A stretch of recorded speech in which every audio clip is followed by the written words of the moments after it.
Hello विद्यार्थी, कैसे हो? सुप्रभात। आपका पाठ नंबर 4 प्रतिरक्षा एवं रक्त समूह चल रहा है, जो कि 3 नंबर का है। इसलिए कि पिछली क्लास में इस चैप्टर की जो पिछली वीडियो थी उसमें मैंने उपार्जय प्रतिरक्षा के बारे में बताया। किसके बारे में बताया था प्रिय छात्र छात्राओं? उपार्जय प्रतिरक्षा के बारे में। और बताया था कि उपार्जय प्रतिरक्षा जो होती है उसके 2 प्रकार होते हैं, सक्रिय प्रतिरक्षा और नंबर दूसरी कौन सी बताई थी आपके लिए? नंबर दूसरी बताई थी निष्क्रिय प्रतिरक्षा। आज इसका जो अगला टॉपिक है प्रतिजन, मैं प्रतिजन प्रारंभ कर रहा हूँ, तो बहुत महत्वपूर्ण टॉपिक है। डेफिनेशन ध्यान देना। प्रतिजन यानी प्रतिजन और प्रतिरक्षी दोनों की मैं क्या बता रहा हूँ? परिभाषा बता रहा हूँ कि भाई प्रतिजन किसे कहते हैं और प्रतिरक्षी किसे कहते हैं। तो ध्यान देना, गौर देना, समझना। तो प्रतिजन किसे कहते हैं? तो प्रिय छात्र छात्राओं ध्यान देना, प्रतिजन वह बाह्य रोगाणु एवं पदार्थ हैं। प्रतिजन वह बाह्य रोगाणु एवं पदार्थ हैं जो शरीर में प्रविष्ट होने के, यानी प्रतिजन वह बाह्य रोगाणु एवं क्या है? पदार्थ हैं जो शरीर में प्रविष्ट होने के बाद, जो शरीर में प्रविष्ट होने के बाद बीलस्का कोशिका को, कौन सी कोशिका को? बीलस्का कोशिका को, जो शरीर में प्रविष्ट होने के बाद बीलस्का कोशिका को, कौन सी कोशिका को? बीलस्का कोशिका को, यानी बीलस्का कोशिका को प्रतिरक्षी उत्पादक, कौन सी? प्रतिरक्षी उत्पादक प्लाज्मा कोशिका में, कौन सी में? प्लाज्मा कोशिका में, प्लाज्मा कोशिका में रूपांतरित कर प्रतिरक्षी उत्पादन हेतु प्रेरित करता है। क्या करता है?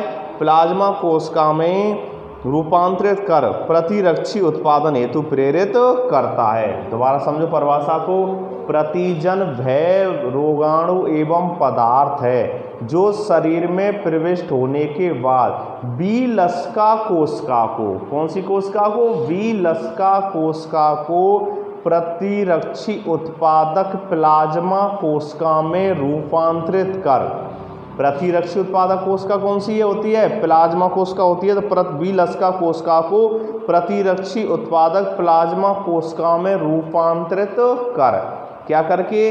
रूपांतरित कर, क्या कर देते हैं? प्रतिरक्षी उत्पादन हेतु क्या करता है? प्रेरित करता है। प्रतिरक्षी उत्पादन हेतु क्या करता है? प्रेरित करता है। तो ध्यान देना प्रिय छात्र छात्राओं, हेड डालना या प्रश्न बना लिख लेना। प्रतिजन को परिभाषित कीजिए। किसको? प्रतिजन को। तो लिखना प्रतिजन को परिभाषित कीजिए। तो उत्तर होना चाहिए प्रतिजन किसे कहते हैं? प्रतिजन किसे कहते हैं? प्रतिजन को परिभाषित कीजिए। किसी भी प्रकार से आप इन डेफिनेशनों को यानी प्रश्न बना सकते हैं। यानी प्रतिजन किसे कहते हैं, प्रतिजन क्या है, प्रतिजन को परिभाषित कीजिए। अब मैं आंसर लिखा रहा हूँ, परिभाषा भी मैंने बोली, तो नोट करना नोटबुक में, उत्तर लिख के डाल देना प्रतिजन। क्या डालना? प्रतिजन। तो लिखना प्रतिजन वह बाह्य रोगाणु, प्रतिजन वह बाह्य रोगाणु या बाहरी रोगाणु अथवा पदार्थ है। एक ही बात है, बाहरी कर लो चाहे बाह्य कर लो। प्रतिजन वह बाह्य रोगाणु अथवा पदार्थ है। क्या है? अथवा पदार्थ है। प्रतिजन वह बाह्य रोगाणु अथवा पदार्थ है जो शरीर में, किसमें? शरीर में, जो हमारी बॉडी होती है उसमें, जो शरीर में प्रविष्ट होने, जो शरीर में प्रविष्ट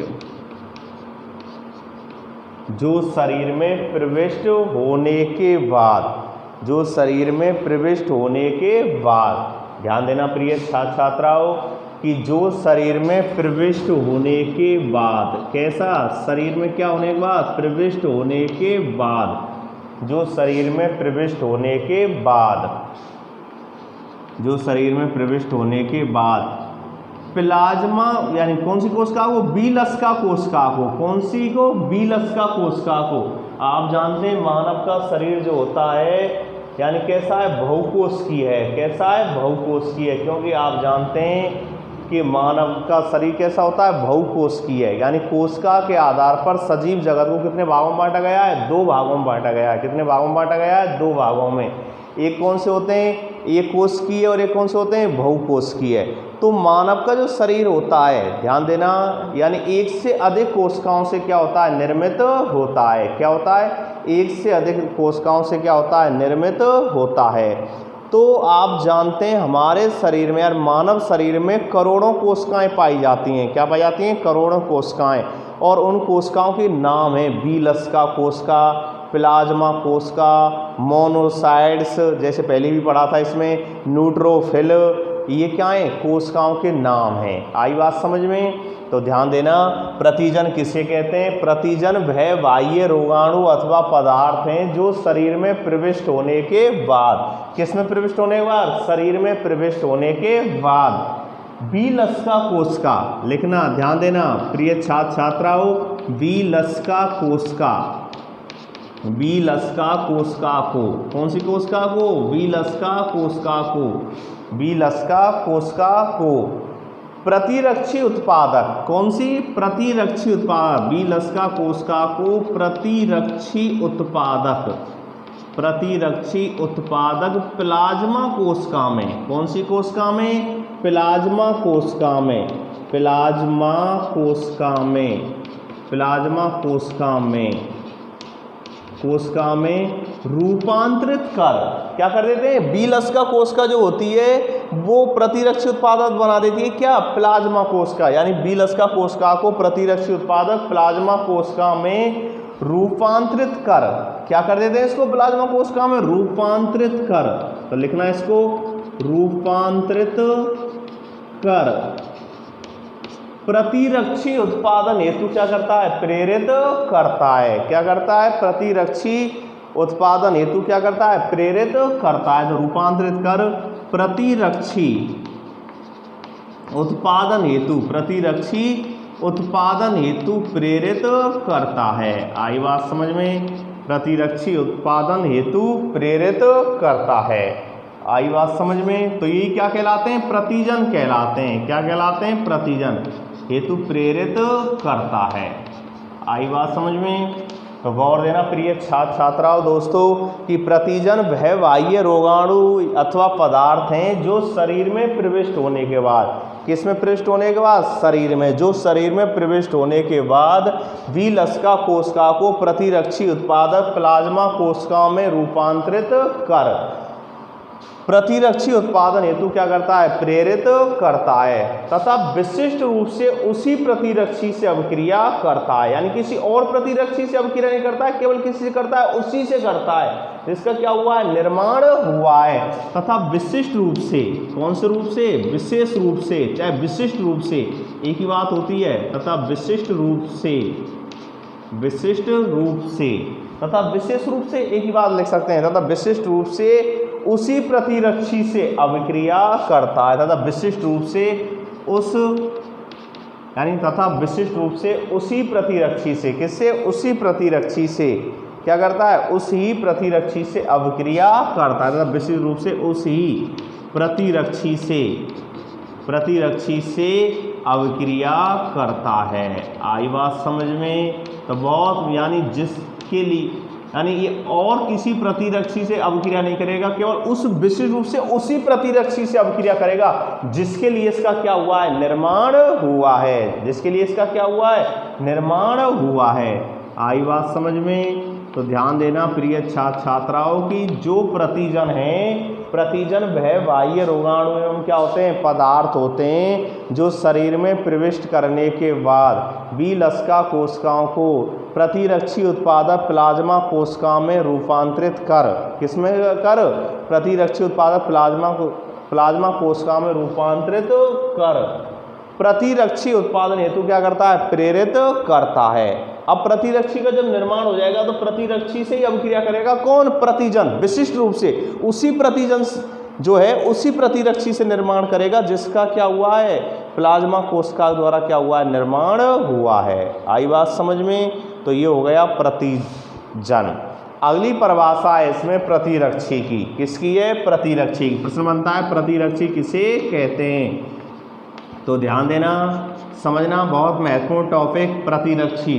तो ध्यान देना, प्रतिरक्षी वह प्रोटीन होता है, प्रतिरक्षी क्या होता है? वह प्रोटीन होता है जो देह में उपस्थित, किसमें? देह माने क्या होता है? शरीर। जो देह में उपस्थित बीलस्का कोशिकाओं के द्वारा किसी प्रतिजन से अनुक्रिया के कारण निर्मित होता है। किसके द्वारा उत्पन्न होता है? किसी अभिक्रिया के द्वारा, किसी अनुक्रिया के द्वारा।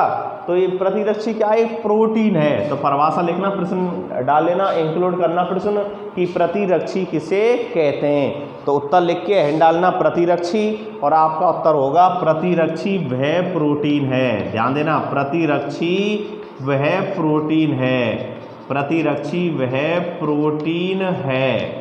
आ रही बात समझ में? प्रतिरक्षी वह प्रोटीन है जो देह में उपस्थित, किसमें? देह में उपस्थित बीलस्का कोशिकाओं के द्वारा। प्रतिरक्षी वह प्रोटीन है जो देह में उपस्थित, देह माने शरीर, जो देह में उपस्थित बीलस्का कोशिका, कौन सी कोशिका के द्वारा? बीलस्का कोशिका, बीलस्का कोशिका। आ रही बात समझ में? प्रतिरक्षी वह प्रोटीन है जो देह में उपस्थित बीलस्का कोशिका, बीलस्का कोशिकाओं के द्वारा, बीलस्का कोशिकाओं के द्वारा, बीलस्का कोशिकाओं के द्वारा, बीलस्का कोशिकाओं के द्वारा। आई बात समझ में? बीलस्का कोशिकाओं के द्वारा किसी प्रतिजन से, किससे? किसी प्रतिजन से। आ रही बात समझ में? किसी प्रतिजन से, किसी प्रतिजन से अनुक्रिया के कारण, किसी प्रतिजन से अनुक्रिया के कारण निर्मित होता है। किसके द्वारा निर्मित होता है? किसी अनुक्रिया के द्वारा या किसी अभिक्रिया के द्वारा, किसी प्रतिजन से अनुक्रिया के कारण उत्पन्न होता है। आई बात समझ में? आई बात समझ के कारण क्या होता है? निर्मित होता है। क्या कहलाता है? प्रतिरक्षी कहलाता है। आई बात समझ? तो परिभाषा में लिखना, बहुत महत्वपूर्ण परिभाषा है इसकी कि प्रतिरक्षी किसे कहते हैं। तो प्रतिरक्षी वह प्रोटीन है जो देह में उपस्थित बीलस्का कोशिकाओं के द्वारा किसी प्रतिजन से अनुक्रिया के कारण क्या होता है? निर्मित होता है। आई बात समझ में? आई बात समझ में? तो ये आपका, तथा उस विशेष प्रतिजन से विशिष्ट रूप से क्या हो सकता है? संयोजित हो सकता है। और जो प्रतिजन है, जो विशेष प्रतिजन है, उससे ही क्या होता है? संयोजित होता है। वो भी कैसे? विशिष्ट रूप से। आई बात में? विशेष रूप के जो विशेष प्रतिजन होता है उससे विशिष्ट रूप से क्या हो सकता है? संयोजित हो सकता है। लिख लेना इस बात को। तथा उस विशेष प्रतिजन से विशिष्ट रूप से संयोजित हो सकता है। आई बात समझ में? तो ये आपका था प्रतिजन और प्रतिरक्षी। आई बात समझ में? तो फिर ये छात्र छात्राओं ध्यान देना, पाठ नंबर 4 बहुत महत्वपूर्ण पाठ चल रहा है आपका, प्रतिरक्षा एवं रक्त समूह 3 नंबर का है। और बोर्ड में मैंने पिछली क्लासों में वीडियो में भी आपको बताया है कि इससे एक नंबर के कितने प्रश्न आते हैं? 3 प्रश्न आते हैं। कितने प्रश्न आते हैं? फिर ये छात्राओं 3 प्रश्न आते हैं। तो गौर देना, इसमें अभी मैंने आपके लिए 2 परिभाषाएं बताई, प्रतिजन और प्रतिरक्षी। तो प्रतिजन क्या होता है? एक बार रिपीट और कर देता हूं। तो प्रतिजन वह बाह्य रोगाणु अथवा पदार्थ है जो शरीर में प्रविष्ट होने के बाद बीलस्का कोशिका को प्रतिरक्षी उत्पादक प्लाज्मा कोशिका में, कौन सी कोशिका में? प्लाज्मा कोशिका में रूपांतरित कर प्रतिरक्षी उत्पादन हेतु क्या करता है? प्रेरित करता है। क्या करता है? प्रतिरक्षी उत्पादन हेतु क्या करता है? प्रेरित करता है। तथा विशिष्ट रूप से उसी प्रतिरक्षी से अभिक्रिया करता है, प्रतिजन कहलाता है। जबकि प्रतिरक्षी क्या होता है? प्रतिरक्षी वह प्रोटीन है, प्रतिरक्षी वह प्रोटीन है जो देह में उपस्थित, देह क्या होता है? अपना शरीर होता है, जो देह में उपस्थित बीलस्का कोशिकाओं के द्वारा किसी प्रतिजन से अनुक्रिया के कारण क्या होता है? निर्मित होता है। आई बात समझ में? आगे चलते हैं। अगला टॉपिक है इसमें प्रतिजन, बहुत महत्वपूर्ण टॉपिक है प्रतिजन। ध्यान देना, समझना, पूरा विस्तार बताया गया है कि प्रतिजन कैसे क्रिया करता है। प्रतिजन जो होता है यानी अगला टॉपिक कौन सा है इसमें, प्रतिजन। आई बात में पूरा विस्तार बताया गया है कि प्रतिजन प्रतिरक्षा आपस में क्रिया कैसे करते हैं, और इसके अंदर एक दो महत्वपूर्ण परिभाषाएं जैसे एंटीजन निर्धारक है जिसको हम पैराटॉप के नाम से जानते हैं, तो इनके बारे में बहुत कुछ इंक्लूड किया गया है प्रतिजन के अंदर।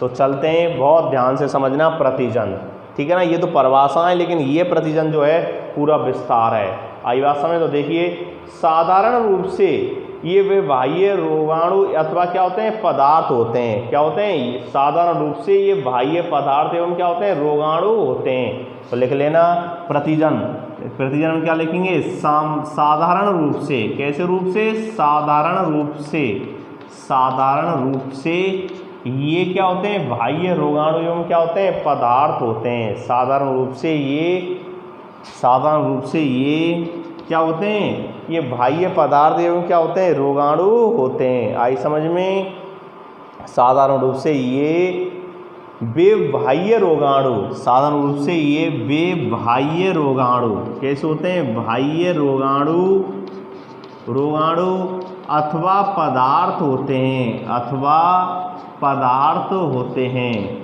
पदार्थ होते हैं जिनका आणविक भार, जिनका आणविक भार कितना होता है, 6000 डाल्टन होता है। कितना होता है, 6000 डाल्टन। यानी साधारण रूप से ये वे बाह्य रोगाणु अथवा पदार्थ होते हैं, या पदार्थ होता है जिनका आणविक भार, आणविक भार का मतलब होता है इनका अणु भार। क्या होता है, अणु भार। जिनका आणविक भार 6000 डाल्टन, कितना होता है, 6000 डाल्टन, 6000 डाल्टन या उससे कैसा होता है, अधिक होता है। 6000 डाल्टन या उससे, उससे अधिक होता है। आई बात समझ में, बहुत महत्वपूर्ण बात। एक नंबर का प्रश्न बनता है कि प्रतिजन का आणविक भार कितना होता है, तो तुम्हारा उत्तर होना चाहिए भाई प्रतिजन का आणविक भार 6000 डाल्टन या उससे कैसा होता है, अधिक होता है। 6000 डाल्टन या उससे कैसा होता है, अधिक होता है। और एक चीज़ मैं यहाँ पर बता देता हूँ, बहुत महत्वपूर्ण, जो आपके सिलेबस में नहीं है फिर भी मैं उसको टच कर रहा हूँ। यानी डाल्टन का मतलब जो यहाँ होता है, डाल्टन जो होता है इसका मतलब होता है यूनिफाइड। क्या होता है, यूनिफाइड एटॉमिक मास यूनिट। क्या होता है डाल्टन मतलब, यानी यूनिफाइड। क्या होता है, unified, unified atomic mass unit. क्या होता है, यूनिफाइड। ध्यान देना, क्या होता है इसका full form, unified, unified atomic, atomic mass unit, atomic mass unit. Mass माने क्या होता है, भार होता है, और यूनिट माने क्या होती है भाई, इकाई होती है। क्या होती है, इकाई होती है। तो ध्यान देना, समझना, बहुत महत्वपूर्ण बात प्रिय छात्र छात्राओं, कि डाल्टन जो होता है, डाल्टन का अर्थ क्या होता है समझना। जो डाल्टन होता है, डाल्टन का अर्थ क्या होता है, unified atomic mass unit, mass unit. और एक डाल्टन जो होता है, ध्यान देना, एक जो डाल्टन होता है उसका वो कितने बराबर होता है, 1.66, ठीक है ना, 1.66 यानी 1.66, 1.66 इंटू 10 की पावर -27 kg कितना होता है, यानी एक डाल्टन। समझ लेना, एक डाल्टन जैसे आप पढ़ते हैं भाई 1 किलोग्राम में कितने ग्राम होते हैं, 1000 होते हैं, होते नहीं होते हैं। 1 किलोमीटर में कितने मीटर होते हैं, 1000 होते हैं। इसी प्रकार 1 मिनट में जिस कितनी सेकंड होती हैं, 60 होती हैं। या 1 घंटे में कितनी सेकंड होती हैं, 3600 होती हैं। ठीक इसी प्रकार एक डाल्टन का जो एक डाल्टन होता है उसमें कितने किलोग्राम होते हैं, 1.66, 1.66 यानी 1.66 इंटू 10 की पावर -27 kg यानी किलोग्राम। आई बात समझ में। तो ये दो बातें हैं, इनको कहीं स्टार लगा के नोट कर लेना प्रिय छात्र छात्राओं। बहुत महत्वपूर्ण बात कि डाल्टन क्या है, यानी यूनिफाइड एटॉमिक मास यूनिट, यानी यूनिफाइड एटॉमिक मास यूनिट। आई बात समझ में। नंबर 1 बात तो ये हो गया। और नंबर 2, एक डाल्टन में कितने, एक डाल्टन जो होता है कितने किलोग्राम के बराबर होता है, 1.66, 1.66 इंटू 10 की यानी 10 की पावर कितनी हो गई माइनस यानी 27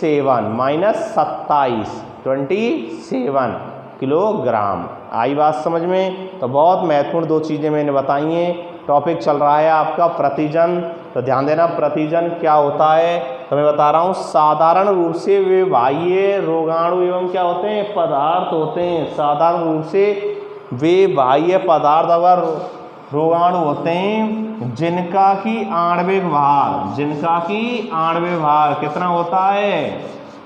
कितना होता है 6000 डाल्टन या उससे अधिक होता है। ये विभिन्न प्रकार के रासायनिक पदार्थों के क्या होते हैं बने हुए होते हैं, यानी ये विभिन्न प्रकार के रासायनिक संगठनों से क्या होते हैं निर्मित होते हैं। तो आगे लिखना समझना बहुत महत्वपूर्ण बात प्रिय छात्राओं, ये विभिन्न रासायनिक संगठनों के हो सकते हैं। ये विभिन्न रासायनिक संगठनों के हो सकते हैं। तो लिखना इस लाइन को, ये विभिन्न रासायनिक संगठनों के यानी ये विभिन्न रासायनिक संगठनों के हो सकते हैं। ये विभिन्न रासायनिक संगठनों के हो सकते हैं। जैसे समझना बहुत महत्वपूर्ण बात, जैसे प्रोटीन किसके बने हो सकते हैं, जैसे प्रोटीन के बने हो सकते हैं। प्रोटीन है जैसे प्रोटीन यानी पॉलीसैकेराइड किसके बने हो सकते हैं पॉलीसैकेराइड। आई बात समझ में। प्रोटीन है पॉलीसैकेराइड है। इसके अलावा लिपिड या न्यूक्लिक अम्ल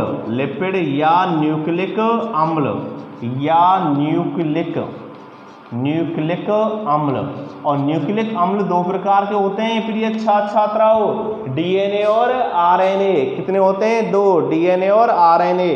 डीएनए का पूरा नाम क्या होता है डीऑक्सी राइबो न्यूक्लिक अम्ल और आरएनए का पूरा नाम क्या होता है राइबो न्यूक्लिक अम्ल। आई बात समझ में। तो डीएनए और आरएनए, डीएनए का पूरा नाम क्या हो गया, यानी न्यूक्लिक अम्ल के दो प्रकार होते हैं, 2 टाइप्स होता है न्यूक्लिक अम्ल। नंबर 1 डीएनए और नंबर दूसरा आरएनए।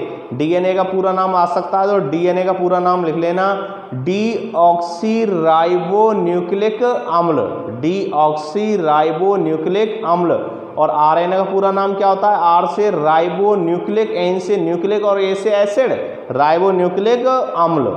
आई बात समझ में। तो ध्यान देना जैसे प्रोटीन, पॉलीसैकेराइड, लिपिड या न्यूक्लिक अम्ल।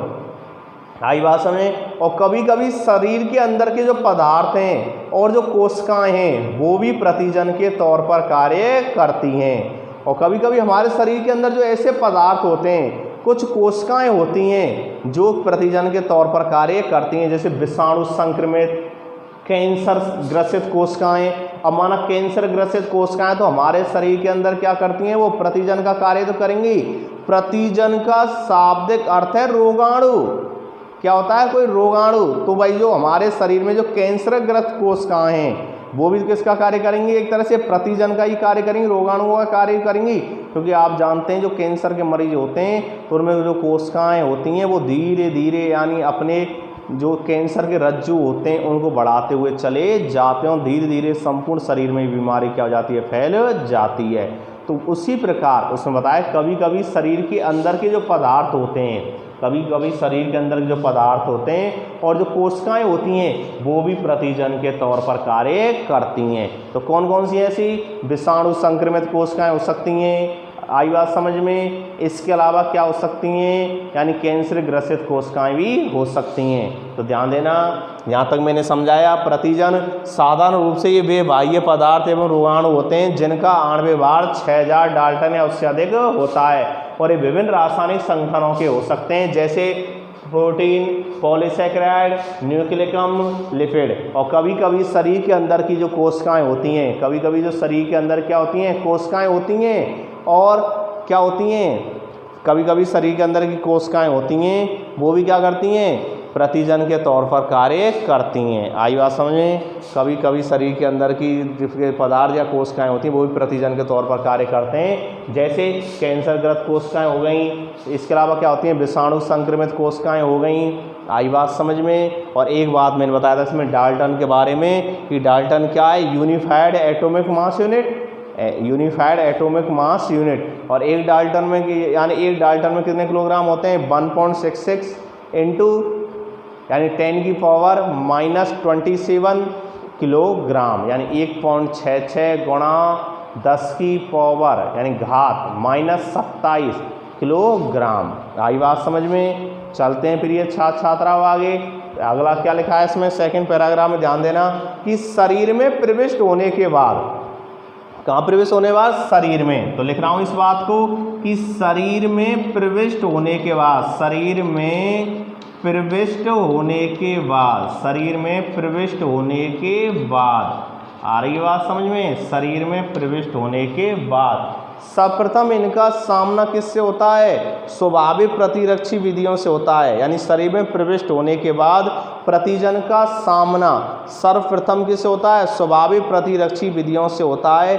और इसके बाद प्रतिजन जो होता है वो विशिष्ट प्रतिरक्षा विधि को क्या करता है, सक्रिय करता है। आई बात समझ में। तो ध्यान देना, लिखना इस बात को कि शरीर में प्रविष्ट होने के बाद प्रतिजन का सर्वप्रथम सामना, यानी शरीर में प्रविष्ट होने के बाद प्रतिजन का सर्वप्रथम सामना, सर्वप्रथम सामना किससे होता है फिर ये छात्राओं, यानी स्वाभाविक प्रतिरक्षी विधियों से होता है। आई बात समझ में। तो शरीर में प्रविष्ट होने के बाद प्रतिजन का सर्वप्रथम सामना किससे होता है, स्वाभाविक प्रतिरक्षी विधियों से होता है। तो लिखना इसमें स्वाभाविक प्रतिरक्षी विधियों से होता है, स्वाभाविक प्रतिरक्षी विधियों से होता है। आई बात समझ में, विधियों से होता है। ठीक है, आगे इसमें बताया गया है फिर ये छात्राओं। उसके बाद प्रतिजन क्या करते हैं, विशिष्ट प्रतिरक्षा विधि को सक्रिय करता है। और इसके बाद प्रतिजन जो होता है, इसके बाद